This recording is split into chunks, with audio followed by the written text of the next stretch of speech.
એક, સંચાલનનું સ્વરૂપ અને મહત્વ. Nature and significance of management. પ્રસ્તાવના. સંચાલનની શરૂઆત અતિ પ્રાચીન સમયથી થઈ હતી. પાષાણ યુગમાં માનવી પ્રાણીઓનો શિકાર કરીને પોતાનો ખોરાક મેળવતો હતો. આ માટે તેને એક કરતાં વધુ માણસોની જરૂર પડતી.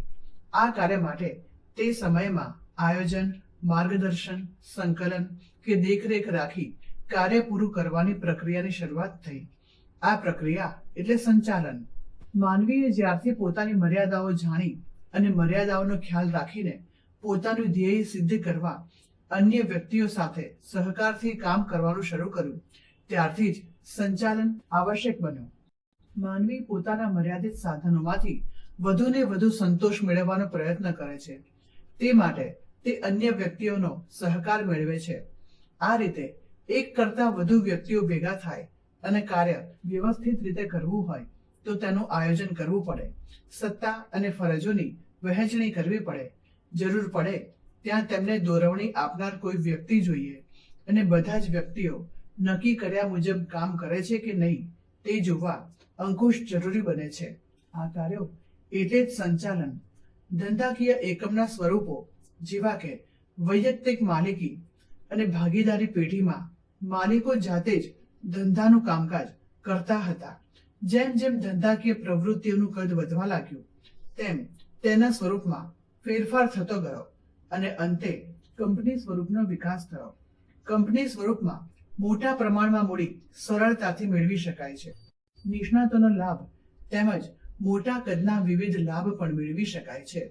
પરંતુ કદ અને કાર્યો વધતા અનેક પ્રશ્નો પણ ઉદ્ભવતા હોય છે. આ પ્રશ્નોમાં મૂડીને લગતા, ઉત્પાદનને લગતા તથા વેચાણ અને કર્મચારીઓને લગતા પ્રશ્નોનો સમાવેશ થાય છે. આવા સંજોગોમાં ધંધાકીય એકમોમાં વિવિધ પ્રકારના નિર્ણયો લેનાર અને તેનો અસરકારક અમલ કરનાર તાલીમ પામેલ, અનુભવી અને નિષ્ણાત વર્ગની જરૂર પડે છે. આ વર્ગ દ્વારા કરવામાં આવતી કામગીરીને સંચાલન કહે છે. એક, સંચાલન અર્થ. Meaning of management. માનવી એક સામાજિક પ્રાણી છે. તે સમૂહમાં જીવન ગુજારે છે. ધ્યેયને સિદ્ધ કરવા માટે અન્યનો સહકાર પ્રાપ્ત કરે છે. સંચાલનનો ખ્યાલ સમજવા માટે તેનો અર્થ સમજવો જરૂરી બને છે. જુદા જુદા લેખકોએ જુદા જુદા દ્રષ્ટિબિંદુથી સંચાલનનો અર્થ સમજાવવાનો પ્રયત્ન કર્યો છે. એક નિષ્ણાતના મતે સંચાલન એટલે અન્ય વ્યક્તિઓ પાસેથી કામ લેવાની કળા. લિવિંગસ્ટનના જણાવ્યા મુજબ ઓછામાં ઓછા સમય અને ખર્ચ, ઉપલબ્ધ સાધન સગવડોનો શ્રેષ્ઠ ઉપયોગ કરીને એકમના નિર્ધારિત ધ્યેયને સિદ્ધ કરવાના કાર્યને સંચાલન કહે છે. ડોક્ટર જ્યોર્જ ટેરીના જણાવ્યા મુજબ સંચાલન એ એક એવી પ્રવૃત્તિ છે જેમાં માણસો, મેન, યંત્રો, મશીન્સ, સાધનો, મટીરિયલ્સ, પદ્ધતિઓ, મેથડ્સ, નાણું, મની અને બજાર, માર્કેટ નું આયોજન કરી તેના ઉપર અંકુશ રાખવાનું કાર્ય કરે છે. તે માનવ પ્રયત્નોને નેતાગીરી, સંકલન અને માર્ગદર્શન પૂરું પાડે છે જેથી એકમના ઇચ્છિત ધ્યેયોને હાંસિલ કરી શકાય છે. 2.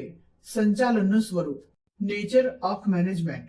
સંચાલનનું સ્વરૂપ સમજવા માટે આ લાક્ષણિકતાઓ છે. 1. સર્વવ્યાપી પ્રવૃત્તિ. સંચાલન એ સર્વવ્યાપી પ્રવૃત્તિ છે. જ્યાં જ્યાં માનવી સમૂહમાં હેતુની સિદ્ધિ માટે કામ કરે છે ત્યાં ત્યાં સંચાલનની જરૂર પડે છે. સંચાલન એ માત્ર ઔદ્યોગિક ક્ષેત્રમાં જ થતી પ્રવૃત્તિ નથી, પરંતુ સામાજિક, ધાર્મિક, કૃષિ, લશ્કરી, શૈક્ષણિક વગેરે ક્ષેત્રોમાં પણ સંચાલનની પ્રવૃત્તિ જોવા મળે છે. સંચાલન દરેક ક્ષેત્રના તમામ એકમોમાં અને એકમના તમામ વિભાગોમાં જોવા મળે છે. 2. હેતુલક્ષી પ્રવૃત્તિ. સંચાલન એ એક સાધન છે, સાધ્ય નથી. દરેક એકમની સ્થાપના અમુક ચોક્કસ હેતુઓ સિદ્ધ કરવા માટે કરવામાં આવે છે. આ હેતુઓને કાર્યક્ષમ રીતે અને કરકસરપૂર્વક સિદ્ધ કરવા માટે સંચાલન જરૂરી છે. 3. જૂથ પ્રવૃત્તિ. સંચાલન બે કે તેથી વધુ વ્યક્તિઓના જૂથની પ્રવૃત્તિ છે.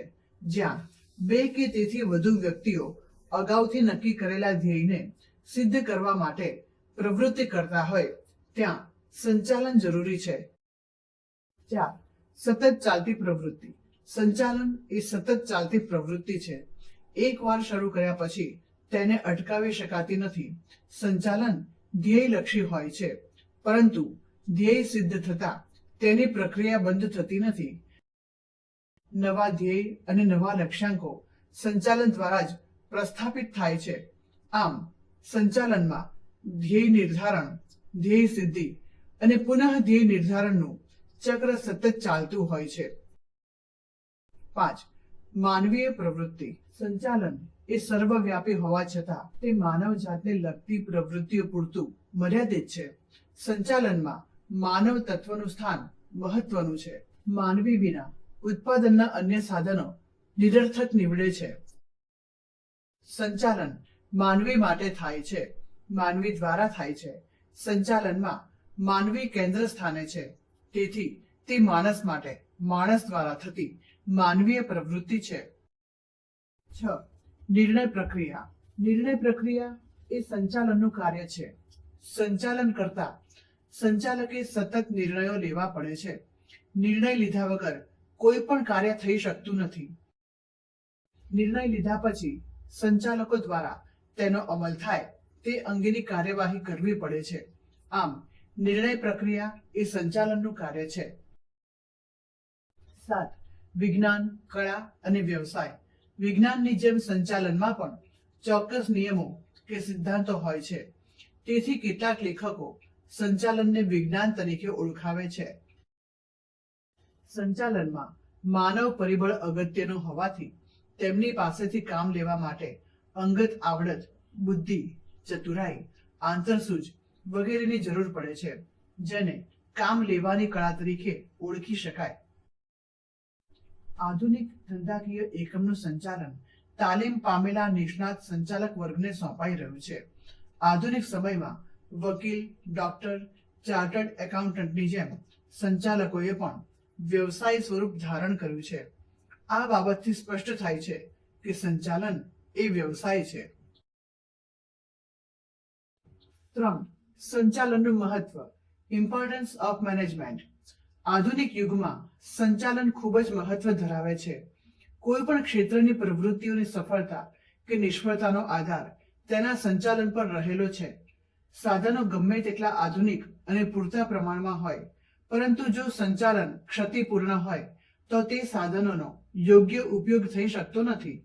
યંત્રોની ગોઠવણી હોય, પરંતુ તે ગોઠવણીમાં કોઈ ખામી હોય, ઉત્તમ પ્રકારની કર્મચારી વ્યવસ્થા હોવા છતાં પણ જો તેનું સંચાલન યોગ્ય ન હોય તો તે એકમ નિષ્ફળ નીવડે છે. સંચાલનના મહત્વનો ખ્યાલ આ બાબતો પરથી સ્પષ્ટ થાય છે. 1. દરેક ક્ષેત્રમાં જરૂરી. સંચાલન એ માત્ર ઉદ્યોગ ધંધામાં જ નહીં, પણ ધાર્મિક, સંરક્ષણ, સામાજિક, રાજકીય, શૈક્ષણિક અને રમતગમત એમ દરેક પ્રકારની પ્રવૃત્તિમાં આવશ્યક છે. આ તમામ પ્રકારની પ્રવૃત્તિઓમાં આયોજન, વ્યવસ્થાતંત્ર, દોરવણી, અંકુશ વગેરે સંચાલનના કાર્યો કરવા પડે છે. 2. સાધનોનો ઇષ્ટતમ ઉપયોગ. સંચાલનના લીધે જ એકમના ઉપલબ્ધ સાધનો જેવા કે જમીન, મૂડી, કાચો માલ, કર્મચારીઓ અને યંત્રો વગેરેનો ઇષ્ટતમ ઉપયોગ શક્ય બને છે અને બગાડ અટકાવી શકાય છે. 3. ધ્યેય સિદ્ધિ. ધંધાકીય એકમના ધ્યેયની સિદ્ધિ માટે સંચાલન અનિવાર્ય છે. સંચાલનને લીધે સાધનોનો ઇષ્ટતમ ઉપયોગ શક્ય બને છે, તેથી એકમના ધ્યેયને સિદ્ધ કરી શકાય છે. 4. ધંધાની સફળતા માટે ઉપયોગી. ધંધાકીય એકમની સફળતામાં અન્ય પરિબળોની સરખામણીમાં સંચાલનનો ફાળો વિશેષ છે. ધંધાની સફળતા કે નિષ્ફળતાનો આધાર સંચાલન પર રહેલો છે. નાના પાયાના ઔદ્યોગિક એકમો જો મોટા ઔદ્યોગિક એકમોનું સ્વરૂપ ધારણ કરી શકતા હોય તો તેનો બધો જ શ્રેય સંચાલનને ફાળે જાય છે. કાર્યદક્ષ સંચાલનના કારણે જ ખોટ કરતા એકમો નફો કમાતા થઈ શકે છે. 5. રોજગારીની તકોમાં વધારો. જો સંચાલન કાર્યદક્ષ હોય તો કંપની સ્વરૂપનો વિકાસ થાય છે, જેથી રોજગારીની તકો વધે છે. જ્યારે બિનકાર્યક્ષમ સંચાલનને લીધે ઘણી કંપનીઓ બંધ પડે છે, જેથી બેરોજગારીના પ્રમાણમાં વધારો થાય છે. 6.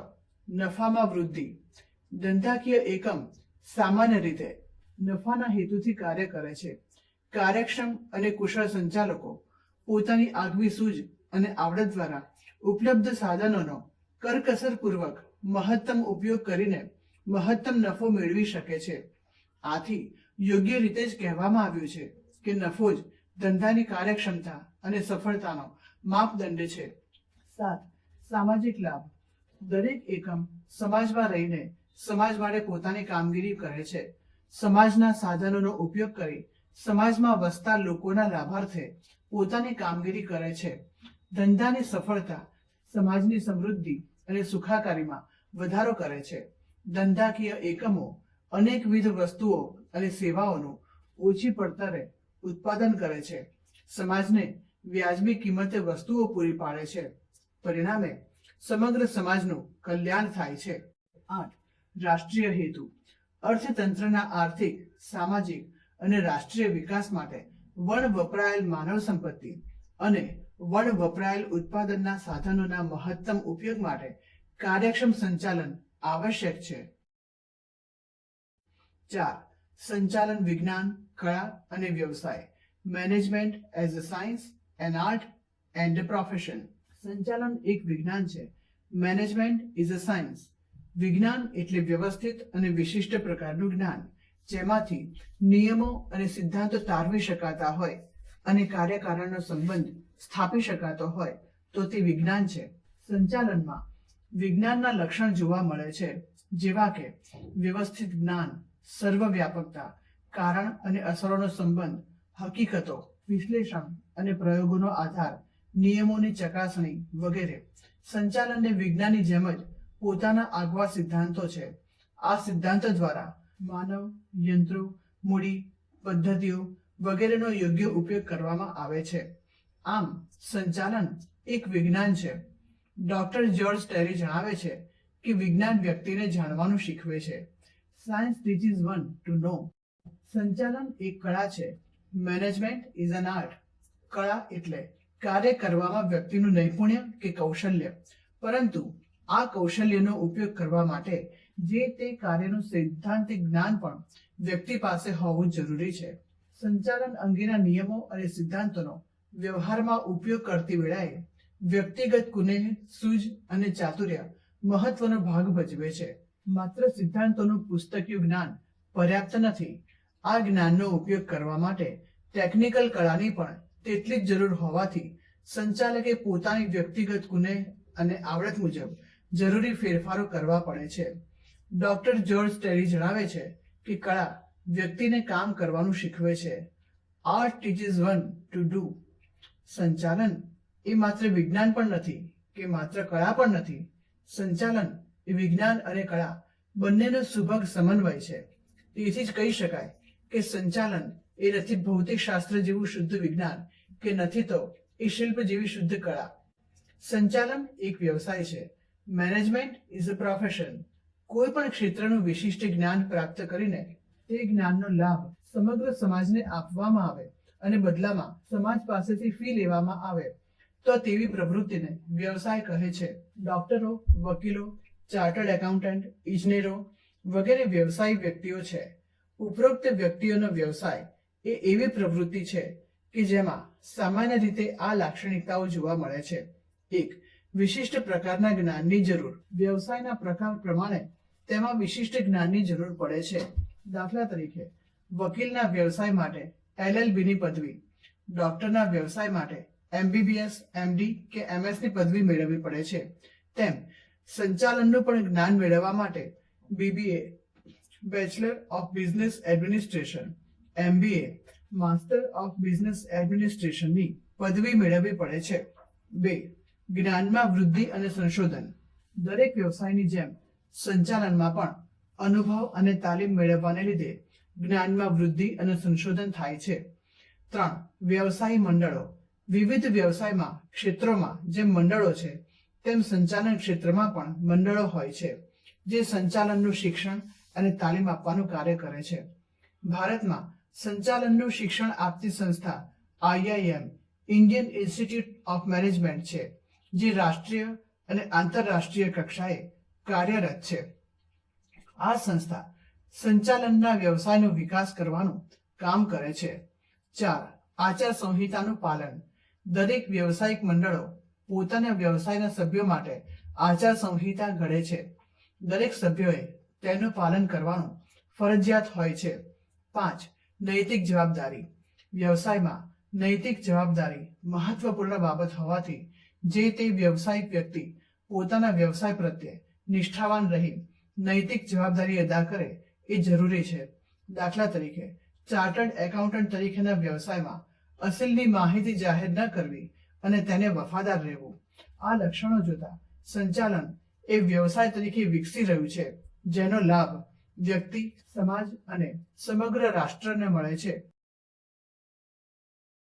5. સંચાલનની વિવિધ સપાટીઓ. Levels of management. જ્યાં સુધી ધંધાકીય એકમનું કદ મર્યાદિત હોય ત્યાં સુધી માલિક જાતે જ એકમના બધા કાર્યો કરી શકે છે. પરંતુ ધંધાકીય એકમના કદમાં વધારો થાય ત્યારે કર્મચારીઓની સંખ્યામાં પણ વધારો થાય છે. ઉપરી અધિકારી તેના બધા જ તાબેદારો પર સીધી દેખરેખ રાખી શકે નહીં, જેથી સત્તાની સોંપણી કરવી પડે છે. સત્તા સોંપણીના લીધે સંચાલનની વિવિધ સપાટીઓનો ઉદ્ભવ થાય છે. આ સપાટીઓ જેટલી વધુ હોય તેટલો ખર્ચ વધે છે અને અંકુશ તેમજ સંકલનનું કાર્ય મુશ્કેલ બને છે. તેથી વ્યવસ્થા તંત્રમાં સંચાલનની સપાટીઓ શક્ય હોય તેટલી ઓછી રાખવી જોઈએ. સંચાલનની મુખ્ય 3 સપાટીઓ છે. 1. ઉચ્ચ સપાટી સંચાલન, ટોપ લેવલ મેનેજમેન્ટ. 2. મધ્ય સપાટી સંચાલન, મિડલ લેવલ મેનેજમેન્ટ. 3. તળ સપાટી સંચાલન, બોટમ લેવલ મેનેજમેન્ટ. 1. સંચાલક મંડળ મેનેજિંગ ડિરેક્ટર જનરલ મેનેજર. ઉચ્ચ સપાટી સંચાલન. 2. વિભાગીય અધિકારીઓ, ઉત્પાદન, ખરીદ, વેચાણ, કર્મચારી, નાણાં. મધ્ય સપાટી સંચાલન. 3. નિરીક્ષકો, જોબર, ફોરમેન. તળ સપાટી સંચાલન. ઉચ્ચ સપાટી સંચાલન, ટોપ લેવલ મેનેજમેન્ટ. એકમના સંચાલન અંગેની સર્વોચ્ચ સત્તા ધરાવતી સપાટીને ઉચ્ચ સપાટી તરીકે ઓળખવામાં આવે છે. સંચાલનની ઉચ્ચ સપાટીમાં સંચાલક મંડળ, મેનેજિંગ ડિરેક્ટર, જનરલ મેનેજર, મુખ્ય વહીવટી અધિકારી, ચીફ એક્ઝિક્યુટિવ ઓફિસર CEO નો સમાવેશ થાય છે. ધંધાકીય એકમના મહત્વના નીતિ વિષયક નિર્ણયો લેવાનું કાર્ય ઉચ્ચ સપાટીએ કેન્દ્રિત થયું હોય છે. આ સપાટીને ટોચની સપાટી કે સર્વોચ્ચ સપાટી પણ કહે છે. કાર્યો. 1. ધંધાકીય એકમના મુખ્ય અને ગૌણ હેતુઓ નક્કી કરવા. 2. ડિરેક્ટરો ધંધાકીય એકમના ટ્રસ્ટી તરીકેનું કાર્ય કરે છે. 3. ધંધાકીય એકમના મુખ્ય વહીવટી અધિકારી અને ઉચ્ચ અધિકારીઓની નિમણૂક કરવી અને તેમને સત્તા અને જવાબદારીની વહેંચણી કરવી. 4. એકમના વિવિધ વિભાગો દ્વારા તૈયાર કરવામાં આવેલા અંદાજપત્રોને મંજૂર કરવા. 5. ધારાકીય જોગવાઈઓનું પાલન કરવું અને એકમ સાથે સંકળાયેલા વિવિધ વર્ગોના હિતોની જાળવણી કરવી. 6. લાંબા ગાળાનું આયોજન કરી વ્યૂહાત્મક નિર્ણયો લેવા. 7. સંચાલનને લગતી જટિલ સમસ્યાઓનો અભ્યાસ કરવો અને કાનૂની જોગવાઈઓને ધ્યાનમાં લઈ તેનો ઉકેલ લાવવો. 8. ધંધાકીય એકમની જુદી જુદી યોજનાઓના ઘડતર, અમલીકરણ અને દેખરેખનું કાર્ય કરવું. 9. નફાની વહેંચણી કરવી, ડિવિડન્ડ, અનામત, નફાનું પુનઃરોકાણને લગતા કાર્યો કરવા. 10. વિવિધ પ્રવૃત્તિઓને લગતા અહેવાલોનો અભ્યાસ કરી જરૂરી સૂચનો કરવા. મધ્ય સપાટી સંચાલન, મિડલ લેવલ મેનેજમેન્ટ. મધ્ય સપાટી સંચાલન એ ઉચ્ચ સપાટી સંચાલન અને તળ સપાટી સંચાલન વચ્ચેની સાંકળની એક મહત્વની કડી છે. આ સપાટી પર ખાતાવાર અધિકારીઓ, વિભાગીય અધિકારીઓ અને નિષ્ણાતોનો સમાવેશ થાય છે. દાખલા તરીકે ઉત્પાદન, વેચાણ, ખરીદ, નાણાં, કર્મચારી, હિસાબી અધિકારી વગેરે. આ સપાટીને અધિકારીઓની સપાટી તરીકે પણ ઓળખવામાં આવે છે. કાર્યો. મુખ્ય વહીવટી અધિકારી તરફથી પ્રાપ્ત થયેલ હુકમો અને સૂચનાઓનો અમલ કરવો. 2. દરેક વિભાગીય અધિકારી પોતાના વિભાગના અંદાજપત્ર તૈયાર કરી મંજૂરી માટે ઉચ્ચ સપાટીએ મોકલાવે છે. 3. ધ્યેય સિદ્ધિ માટે જરૂરી નીતિ, નિયમો અને માળખાકીય રચના કરવી. આ અંગેની જરૂરી કાર્યવિધિ નક્કી કરવી, તેનું મૂલ્યાંકન કરવું અને તેની ચકાસણી કરવા માટેના યોગ્ય ધોરણો કે માપદંડો નક્કી કરવા, વિભાગની પ્રવૃત્તિઓની કાર્યદક્ષતા અને અસરકારકતા વધે તે અંગેના પગલાં લેવા. 5. પોતાના વિભાગના કર્મચારીઓનો જુસ્સો વધે તેવા પ્રયત્નો કરવા. 6. અન્ય વિભાગના અધિકારીઓ સાથે સતત સંપર્કમાં રહેવું અને સંકલન સ્થાપવું. 7. પેટા વિભાગના કાર્ય પર ધ્યાન આપવું. 8. વિભાગની પ્રવૃત્તિઓ પર દેખરેખ રાખવી, માહિતી મેળવવી, તેનું અર્થઘટન કરવું, દોરવણી આપવી અને ઉચ્ચ સપાટી સંચાલન સમક્ષ માહિતી રજૂ કરવી. 9. ઉચ્ચ સપાટી સંચાલનને નીતિ વિષયક નિર્ણયો લેવામાં મદદરૂપ થવું. તળ સપાટી સંચાલન, બોટમ લેવલ મેનેજમેન્ટ. સંચાલનની આ સપાટીમાં નિરીક્ષકો, જોબર અને ફોરમેનનો સમાવેશ થાય છે. આ સપાટીને નિમ્ન સપાટી કે નિરીક્ષકોની સપાટી પણ કહે છે. સંચાલનની ઉચ્ચ સપાટીએ લીધેલા નિર્ણયો અને નીતિની અમલીકરણનું કાર્ય આ સપાટીએ થતું હોય છે. તેથી સંચાલનની આ સપાટીને કાર્યકારી સપાટી તરીકે પણ ઓળખવામાં આવે છે. આ સપાટીએ કાર્ય કરતા નિરીક્ષકો સંચાલનના પ્રતિનિધિ છે. આ સપાટીએ સંચાલનનું કાર્ય ઓછું અને વહીવટનું કાર્ય વધારે થાય છે. કાર્યો: 1. કામદારોના કાર્યોનું નિરીક્ષણ કરવું. 2. કામદારોમાં શિસ્ત અને જુસ્સો વધે તેવા પ્રયત્નો કરવા. 3. પોતાના વિભાગના રોજિંદા કાર્યોનું આયોજન કરવું. 4. કર્મચારીઓને લગતા કાર્યો કરવા, દાખલા તરીકે બદલી, બઢતી, તાલીમ વગેરે. 5. પોતાના વિભાગના કાર્યો કરવા માટે વિભાગીય અધિકારીઓ પાસેથી સૂચનાઓ, હુકમો અને કાર્યક્રમો મેળવવા. 6. યંત્રોની ગોઠવણી એટલે કે યંત્ર વિન્યાસ, યંત્રોનું સમારકામ અને જાળવણીને લગતા કાર્યો કરવા. 7. કામદારોને કાર્ય કરવા માટે સાધન સામગ્રી, કાચો માલ વગેરે પૂરા પાડવા. 8. કર્મચારીઓના વ્યાજબી પ્રશ્નોનો યોગ્ય ઉકેલ લાવવો. 9. ઉચ્ચ સપાટીએ લીધેલા નિર્ણયો અને નીતિઓનો અમલ કરવો. 10. તળ સપાટીમાં થતી વિવિધ પ્રવૃત્તિઓના અહેવાલો, કામદારોના સૂચનો અને ફરિયાદો મધ્ય સપાટીએ મોકલી આપવા. તળ સપાટી સંચાલન એ સૌથી નીચલી સપાટી છે, છતાં તે ખૂબ મહત્વની છે, કારણ કે આ સપાટીની સફળ કામગીરી એટલે સંગઠનના ધ્યેયોની સફળ સિદ્ધિ, જે સમગ્ર સંગઠનને આધાર પૂરો પાડે છે. સંચાલનની ઉચ્ચ સપાટી, મધ્ય સપાટી, તળ સપાટી વચ્ચેનો તફાવત. Difference among top level management, middle level management, bottom level management. ક્રમ 1. મુદ્દા: સંચાલન અને વહીવટ. ઉચ્ચ સપાટી: સંચાલનનું પ્રમાણ વધુ અને વહીવટનું પ્રમાણ ઓછું હોય છે. મધ્ય સપાટી: સંચાલનનું પ્રમાણ ઓછું અને વહીવટનું પ્રમાણ વધુ હોય છે. તળ સપાટી: સંચાલનનું પ્રમાણ ખૂબ ઓછું અને વહીવટનું પ્રમાણ સૌથી વધુ હોય છે. 2. સમાવેશ: ઉચ્ચ સપાટી: નીતિ ઘડતર માટે સંચાલક મંડળ, મેનેજિંગ ડિરેક્ટર અને જનરલ મેનેજરનો સમાવેશ થાય છે. મધ્ય સપાટી: ખાતાના વિભાગીય અધિકારીઓ અને પોતપોતાના ક્ષેત્રના નિષ્ણાત અધિકારીઓનો સમાવેશ થાય છે. તળ સપાટી: નિરીક્ષકો, જોબર અને ફોરમેનનો સમાવેશ થાય છે. 3. સત્તા અને જવાબદારી.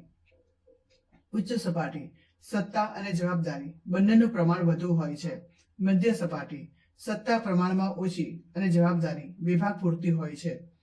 તળ સપાટી: સત્તાનું પ્રમાણ ખૂબ ઓછું, જવાબદારીનું પ્રમાણ અમુક પેટા વિભાગ પૂરતું હોય છે. 4. સંખ્યા. ઉચ્ચ સપાટી: ઉચ્ચ સપાટીએ કર્મચારીઓની સંખ્યા ઓછી હોય છે. મધ્ય સપાટી: ઉચ્ચ સપાટી કરતા મધ્ય સપાટીએ કર્મચારીઓની સંખ્યા વધુ હોય છે. તળ સપાટી: ઉચ્ચ અને મધ્ય સપાટી કરતા કર્મચારીઓની સંખ્યા ખૂબ વધારે હોય છે. 5. લાયકાત. ઉચ્ચ સપાટી: સર્વગ્રાહી કૌશલ્યની જરૂર છે. મધ્ય સપાટી: વિશિષ્ટ જ્ઞાનની જરૂર છે. તળ સપાટી: ફક્ત પોતાના વિભાગને પેટા વિભાગ પૂરતું જ જ્ઞાન જરૂરી છે. 6. ધ્યેય અને નીતિ ઘડતર. ઉચ્ચ સપાટી: આ સપાટી દ્વારા કંપનીના મૂળભૂત ધ્યેય અને નીતિનું ઘડતર થાય છે. મધ્ય સપાટી: આ સપાટી દ્વારા ઉચ્ચ સપાટીએ ઘડેલ નીતિ અને ધ્યેયનો અમલ થાય છે. તળ સપાટી: આ સપાટી ઉચ્ચ સપાટીએ ઘડેલી નીતિ અને નિર્ણયોનો અમલ કરે છે. 7. ઉત્તરદાયિત્વ. ઉચ્ચ સપાટી: આ સપાટીનું શેર હોલ્ડરો, લેણદારો, સરકારના વિવિધ વિભાગો, કાયદાકીય જોગવાઈઓ વગેરે પ્રત્યે ઉત્તરદાયિત્વ હોય છે. મધ્ય સપાટી: ઉચ્ચ સપાટી પ્રત્યે મધ્ય સપાટીનું ઉત્તરદાયિત્વ હોય છે. તળ સપાટી: મધ્ય સપાટી પ્રત્યે તળ સપાટીનું ઉત્તરદાયિત્વ હોય છે. 8.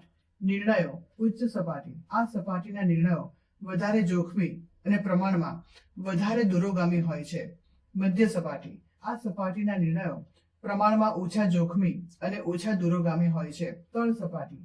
આ સપાટીના નિર્ણયો ખૂબ જ ઓછા જોખમી અને ખૂબ જ ઓછા દૂરોગામી હોય છે. 6. સંચાલનના કાર્યો. Functions of management. ધંધાકીય હેતુઓ સિદ્ધ કરવા માટે તેનું સંચાલન કાર્યક્ષમતાપૂર્વક થવું જોઈએ. આ માટે સંચાલન પ્રક્રિયાને અનુસરવી પડે. પ્રક્રિયા એટલે પૂર્વ નિર્ધારિત હેતુને સિદ્ધ કરવા માટે તબક્કાવાર ચાલતી સતત પ્રવૃત્તિ. એકમના હેતુઓ પ્રાપ્ત કરવા માટે સંચાલનના વિવિધ કાર્યો તબક્કાવાર ક્રમબદ્ધ ગોઠવવા પડે છે. તેથી સંચાલનને એક પ્રક્રિયા તરીકે ઓળખી શકાય. સંચાલન પ્રક્રિયામાં કયા કયા કાર્યો હોવા જોઈએ તે માટે જુદા જુદા વિદ્વાનો વચ્ચે મતાંતર છે. સંચાલનને અભ્યાસના વિષય અથવા જ્ઞાનના એક ક્ષેત્ર તરીકે ઓળખવામાં આવે છે, ત્યારે તે અંગે અનેક વિચારકો વિદ્વાનો જુદા જુદા મંતવ્યો ધરાવે તે સ્વાભાવિક છે. સંચાલનના કાર્યોનું વર્ગીકરણ. 1. કુન્સ અને ઓર્ડરનું વર્ગીકરણ. 1. આયોજન. 2. વ્યવસ્થા તંત્ર. 3. કર્મચારી વ્યવસ્થા. 4. કર્મચારી. 5. અંકુશ. 2. હેનરી ફાયોલનું વર્ગીકરણ, જેમાં 1. આયોજન, 2. વ્યવસ્થા તંત્ર એટલે કે પ્રબંધ, 3. આદેશો, 4. સંકલન, 5. અંકુશ. પીટર ડ્રેકરનું વર્ગીકરણ, જેમાં 1. ધંધાનું સંચાલન, 2. સંચાલકોનું સંચાલન, 3. કામદારો અને કામનું સંચાલન. લ્યુથર ગ્યુલિક વર્ગીકરણ, જેમાં 1. આયોજન, 2. વ્યવસ્થા તંત્ર, 3. કર્મચારી વ્યવસ્થા, 4. દોરવણી, 5. સંકલન, 6. માહિતી પ્રેષણ, 7. અંદાજપત્ર. 5. ડોક્ટર જ્યોર્જ ટેરીનું વર્ગીકરણ, જેમાં 1. આયોજન, 2. વ્યવસ્થા તંત્ર, 3. દોરવણી, 4. અંકુશ. આયોજન એટલે કે planning. Even God cannot change the past, but man can change the future. અપેક્ષિત પરિણામો હાંસલ કરવા માટે હકીકતોની પસંદગી કરવી, તેની વચ્ચે આંતર સંબંધો સ્થાપવા અને જરૂરી પ્રવૃત્તિઓના અવલોકન અને ઘડતર માટે પૂર્વાનુમાન કરવું એટલે આયોજન. સંચાલનના કાર્યની શરૂઆત આયોજનથી થાય છે. નક્કી કરેલા હેતુને સિદ્ધ કરવા માટે કયું કાર્ય કોણે, ક્યારે, કેવી રીતે, કેટલા પ્રમાણમાં કરવાનું છે અને કાર્ય ક્યારે પૂર્ણ કરવાનું છે તેની અગાઉથી કરવામાં આવતી બુદ્ધિપૂર્વકની વિચારણાને આયોજન કહે છે. ભવિષ્ય માટેની પૂર્વ વિચારણા વર્તમાન સમયમાં કરવી એટલે જ આયોજન. ભવિષ્યમાં આવનારા જોખમો અને અનિશ્ચિતતાઓ ઘટાડવા માટે આયોજન જરૂરી છે. આયોજનને લીધે એકમની બધી જ પ્રવૃત્તિઓ વ્યવસ્થિત બને છે અને ધ્યેય સિદ્ધિનો માર્ગ સરળ બને છે. ધ્યેયને સિદ્ધ કરવા માટેના વૈકલ્પિક માર્ગો હોય ત્યારે શ્રેષ્ઠ માર્ગની પસંદગી કરવામાં આયોજન ઉપયોગી છે. તેથી આયોજનનું કાર્ય એ મૂળભૂત રીતે પસંદગીનું કાર્ય છે. સંચાલનના અન્ય કાર્યો જેવા કે વ્યવસ્થા તંત્ર, કર્મચારી વ્યવસ્થા, સંકલન અને અંકુશ વગેરેનો આધાર આયોજન પર રહેલો છે. વ્યવસ્થા તંત્ર, પ્રબંધ, ઓર્ગેનાઇઝિંગ. સમાન હેતુની સિદ્ધિ અર્થે કાર્યરત વ્યક્તિઓ વચ્ચે સત્તા અને જવાબદારીની વહેંચણી કરતા માળખાને વ્યવસ્થા તંત્ર કહે છે. આયોજન દ્વારા ધ્યેય, નીતિ, કાર્યક્રમ વગેરે નક્કી કરવામાં આવે છે, જેને પાર પાડવા માટે વ્યવસ્થા તંત્રની રચના કરવી પડે છે. નિર્ધારિત ધ્યેયને સિદ્ધ કરવા માટે એકમની પ્રવૃત્તિને જુદા જુદા વિભાગોમાં જુદા જુદા માનવ જૂથો વચ્ચે વહેંચી દેવામાં આવે છે અને તેમને સત્તા અને જવાબદારીની વહેંચણી કરવામાં આવે છે, જેને વ્યવસ્થા તંત્ર કે પ્રબંધ કહે છે. વ્યવસ્થા તંત્રની રચના કરવાથી કોણ કોની દેખરેખ રાખશે, કાર્ય અંગે સત્તા અને જવાબદારી કોની રહેશે, વ્યક્તિઓ વચ્ચેના આંતર સંબંધો કેવા રહેશે વગેરેનો ખ્યાલ આવે છે. આયોજન એ ધંધાકીય એકમનું મગજ છે, જ્યારે વ્યવસ્થા તંત્ર એ શારીરિક માળખું છે. માનવ શરીરમાં મગજનું કાર્ય બૌદ્ધિક નિર્ણયો લેવાનું છે. તેનો અમલ શરીરના વિવિધ અંગો કરે છે. તેવી જ રીતે ધંધાકીય એકમોમાં આયોજનનું કાર્ય બૌદ્ધિક નિર્ણયો લેવાનું છે. આયોજનમાં લેવાયેલા નિર્ણયોનો અમલ કરવા માટે એકમના વિવિધ વિભાગોમાં કાર્ય કરતા કર્મચારીઓને કાર્યો, સત્તા અને જવાબદારીની સોંપણી કરવામાં આવે છે. કર્મચારી વ્યવસ્થા staffing. Employees are arms and legs of unit. Doctor George Terry જણાવે છે કે કર્મચારી વ્યવસ્થાનો ઉદ્દેશ સંતોષકારક અને સંતુષ્ટ કર્મચારી દળ ઊભું કરવાનો, જાળવી રાખવાનો અને વિકસાવવાનો છે. જ્યાં એકમ હોય ત્યાં કર્મચારી હોય. કર્મચારીઓ વિનાનું એકમ એ આત્મા વિનાના હાડપિંજર જેવું છે. કોઈ પણ એકમની પ્રવૃત્તિનો અંતિમ આધાર તો કર્મચારીઓ ઉપર રહેલો છે. યોગ્ય જગ્યાએ, યોગ્ય સમયે, યોગ્ય સંખ્યામાં યોગ્ય લાયકાત ધરાવતા કર્મચારીઓની ભરતી, પસંદગી, તાલીમ, બદલી, બઢતી, છૂટા કરવા, નિવૃત્તિ અને તેમના માટે કલ્યાણકારી પ્રવૃત્તિઓને લગતી વિચારણા સાથે કર્મચારી વ્યવસ્થા સંબંધ ધરાવે છે.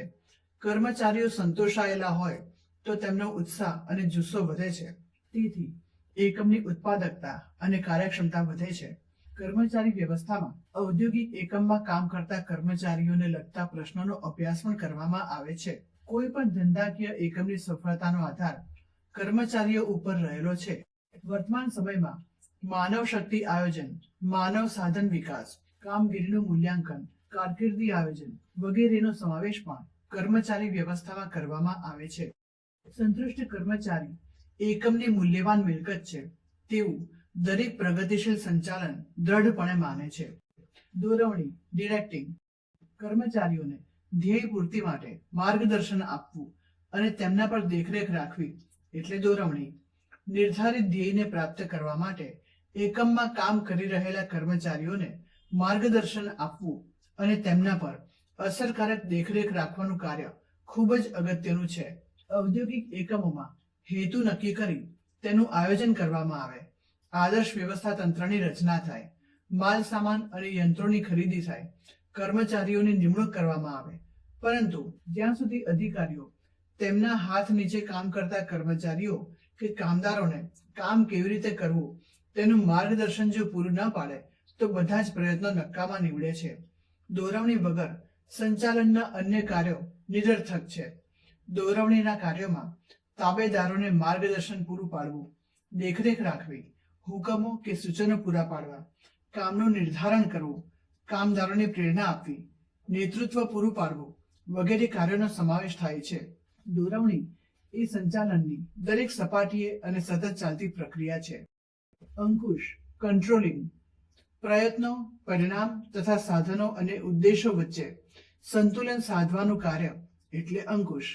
અંકુશ એ સંચાલનનું અંતિમ કાર્ય છે. નિર્ધારિત ધ્યેયોને સિદ્ધ કરવા માટે એકમની પ્રવૃત્તિઓ આયોજન મુજબ થાય છે કે નહીં તે જોવાના કાર્યને અંકુશ કહે છે. જૂના પ્રણાલિકાગત ખ્યાલ મુજબ અંકુશ એ કર્મચારીઓની પ્રવૃત્તિઓ ઉપર નિયંત્રણો મૂકવા, કડક વલણ અપનાવવું, કર્મચારીઓ ભૂલ કરે તો તેમને શિક્ષા કે દંડ કરવો, બદલી કરવી કે તેમની બઢતી અટકાવવી તેવો હતો. આ એક અંકુશનો નકારાત્મક ખ્યાલ છે. આધુનિક સમયમાં અંકુશનો ખ્યાલ હકારાત્મક છે. તે સુધારાલક્ષી પ્રવૃત્તિ છે કારણ કે અંકુશનું કાર્ય થઈ રહેલા કાર્યને અટકાવવાનું નથી, પરંતુ જો કોઈ કાર્ય આયોજન મુજબ ન થતું હોય તો તેને અટકાવી તેને સાચી દિશામાં લઈ જવાનું છે. ભૂતકાળમાં થયેલી ભૂલોનું ભવિષ્યમાં પુનરાવર્તન ન થાય તે જોવાનું છે. 7. સંકલન કોઓર્ડિનેશન. સંચાલન પ્રક્રિયાના દરેક તબક્કે સંકલન જરૂરી છે. આયોજનથી માંડીને અંકુશ સુધીનું સંકલન આવશ્યક છે. સંકલન દ્વારા ધ્યેય સિદ્ધિની ખાતરી મળે છે. સંકલનથી એકમનું કોઈ પણ કાર્ય રહી જતું નથી કે બેવડાતું નથી, જેથી કામગીરી સરળ બને છે. અર્થ મિનિંગ. ધંધાકીય એકમના જુદા જુદા વિભાગોમાં કર્મચારીઓ દ્વારા જુદા જુદા જે કાર્યો થાય છે તેમની વચ્ચે એક સૂત્રતા કે સુમેળ સાધવાના કાર્યને સંકલન કહે છે. લાક્ષણિકતાઓ કેરેક્ટરિસ્ટિક. 1. આયોજનથી અંકુશ સુધી દરેક કાર્ય કરતી વખતે સંકલનની જરૂર પડે છે. તેથી સંચાલન પ્રક્રિયા સંકલન વગર શક્ય નથી. 2. સંકલન એ સંચાલનની દરેક સપાટીએ થતું કાર્ય છે. 3. સંકલનની સફળતા માટે માહિતી સંચારની વ્યવસ્થા કાર્યક્ષમ હોવી જોઈએ. 4. સહકાર વગર સંકલન શક્ય નથી. એકમની વિવિધ પ્રવૃત્તિઓ વચ્ચે સંકલન જળવાય તે માટે વિવિધ પ્રવૃત્તિઓ સાથે સંકળાયેલ દરેક કર્મચારીનો સહકાર જરૂરી બને છે. ધંધાકીય એકમના સાધનોનો મહત્તમ ઉપયોગ સંકલન દ્વારા શક્ય બને છે. 6.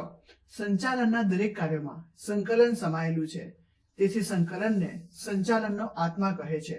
મહત્વ ઇમ્પોર્ટન્સ 1. સંકલનથી સંચાલનના જુદા જુદા કાર્યો જેવા કે આયોજન, વ્યવસ્થાતંત્ર, દોરવણી, અંકુશ વગેરે અસરકારક બને છે. 2. સંકલનના કારણે એકમના બધા કાર્યો સરળતાથી કરી શકાય છે. 3. સંકલનથી એકમનું કોઈ કામ કરવાનું રહી જતું નથી કે બેવડાતું નથી. 4. સંકલનથી એકમના જુદા જુદા વિભાગોમાં સંવાદિતા જળવાઈ રહે છે. 5. એકમના વિવિધ વિભાગોના કાર્યોને તેના ક્રમ અને સમય વચ્ચે સમતોલા જાળવવાનું કાર્ય સંકલનના લીધે શક્ય બને છે. 6. સંકલનને લીધે એકમના નક્કી કરેલા હેતુઓને સિદ્ધ કરી શકાય છે. 8. સંચાલનના કાર્ય વિસ્તારો ફંક્શનલ એરિયા ઓફ મેનેજમેન્ટ. કોઈ પણ ધંધાનું સંચાલન કરવા માટે કેટલાક મહત્વના કાર્યો કરવા પડે છે. આ કાર્ય પ્રમાણે સંચાલનના કાર્ય વિસ્તારો આ પ્રમાણે છે. 1. માર્કેટિંગ એટલે કે બજારીય સંચાલન. 2. માનવ સંસાધન સંચાલન. 3. નાણાકીય સંચાલન. 4. ઉત્પાદન સંચાલન. કોઈ પણ વસ્તુનું કેટલું ઉત્પાદન કરવું તે જાણકારી માંગ આધારિત છે. વસ્તુની માંગની જાણકારી કેવી રીતે મેળવવી તે બજાર સંચાલનનું કાર્ય છે. માંગ પ્રમાણે ઉત્પાદન માટે કેટલા નાણાંની વ્યવસ્થા કરવી અને તેને લગતી બધી બાબતો નાણાકીય સંચાલનનું કાર્ય છે. જ્યારે આ બધા જ કાર્યો કરવા માટે માનવ શક્તિની વ્યવસ્થા એ માનવ સંસાધન સંચાલનનું કાર્ય છે. માર્કેટિંગ બજારીય સંચાલન. માર્કેટિંગ મેનેજમેન્ટ માલ કે સેવાને ઉત્પાદક પાસેથી ગ્રાહકો સુધી પહોંચાડવાની પ્રક્રિયાને વિશાળ અર્થમાં માર્કેટિંગ એટલે કે બજારીય સંચાલન કહે છે. બજાર સંચાલનમાં વસ્તુ કે નાણાંના વિનિમય ઉપરાંત બજાર સંશોધન, વિતરણ વ્યવસ્થા, વેચાણ વૃદ્ધિ, સંગ્રહ, વીમો વગેરે અનેક બાબતોનો સમાવેશ થાય છે. બજાર સંચાલન એ એક એવી પ્રક્રિયા છે જે દ્વારા ગ્રાહકની જરૂરિયાત નક્કી કરવામાં આવે છે, તેને માલ કે સેવામાં ફેરવવામાં આવે છે અને પછી આ માલ કે સેવાને આખરે ઉપભોક્તા કે ગ્રાહક કે વાપરનાર તરફ લઈ જવામાં આવે છે, જેથી તે અમુક નિર્દિષ્ટ ગ્રાહક વિભાગ કે વિભાગોની જરૂરિયાત સંતોષી શકે. તેમાં વ્યવસ્થા તંત્રને મળી શકતા સાધનોનો ઇષ્ટતમ ઉપયોગ થઈ શકે એ રીતે નફાકારકતા પર ભાર મૂકવામાં આવ્યો છે. આ સંચાલનના કાર્યનું ઉદ્ભવ બિંદુ વસ્તુ કે સેવાની માંગ હોય છે. તેના મુખ્ય તત્વો તરીકે વસ્તુ કે સેવા ભૌતિક વિતરણ નીતિ, કિંમત નીતિ અને વેચાણ અભિવૃદ્ધિ ઉપરાંત પેકેજિંગ વગેરે ગણાવી શકાય છે. કાર્યો 1. પેદાશ અથવા પેદાશ મિશ્ર. નવી પેદાશના ઉત્પાદન અથવા ચાલુ પેદાશના વિકાસના નિર્ણયમાં પેદાશના રૂપ, રંગ, કદ, આકાર, વજન, છાપ, પેકિંગ, કાર્ય સંબંધી ખાતરી, વેચાણ પછીની સેવાઓ અને પેદાશ વૈવિધ્યકરણનો સમાવેશ થાય છે. 2. કિંમત. વર્તમાન ગ્રાહકો યોગ્ય ગુણવત્તાવાળી વસ્તુઓ વ્યાજબી કિંમતે મળે તેવી અપેક્ષા રાખે છે, તેથી પેદાશની કિંમત નક્કી કરતી વખતે ખૂબ કાળજી લેવી જોઈએ. કિંમત અંગેના નિર્ણયમાં વેચાણ નીતિ, શાખ નીતિ, વટાવ અંગેની નીતિ, જથ્થાબંધ કે છૂટક વેચાણ, મધ્યસ્થીઓનું કમિશન વગેરે બાબતો ધ્યાનમાં લેવાય છે. 3. વિતરણ. વિતરણ અંગેના નિર્ણયમાં પોતાની દુકાનો દ્વારા વેચાણ, જથ્થાબંધ વેપારીઓ દ્વારા, છૂટક વેપારીઓ દ્વારા, એજન્ટો, વાહન વ્યવહારના પ્રશ્નો વગેરે બાબતો ધ્યાનમાં લેવાય છે. વિતરણની બાબત ધંધાના કદ અને વિસ્તાર સાથે સંકળાયેલી છે. 4. અભિવૃદ્ધિ.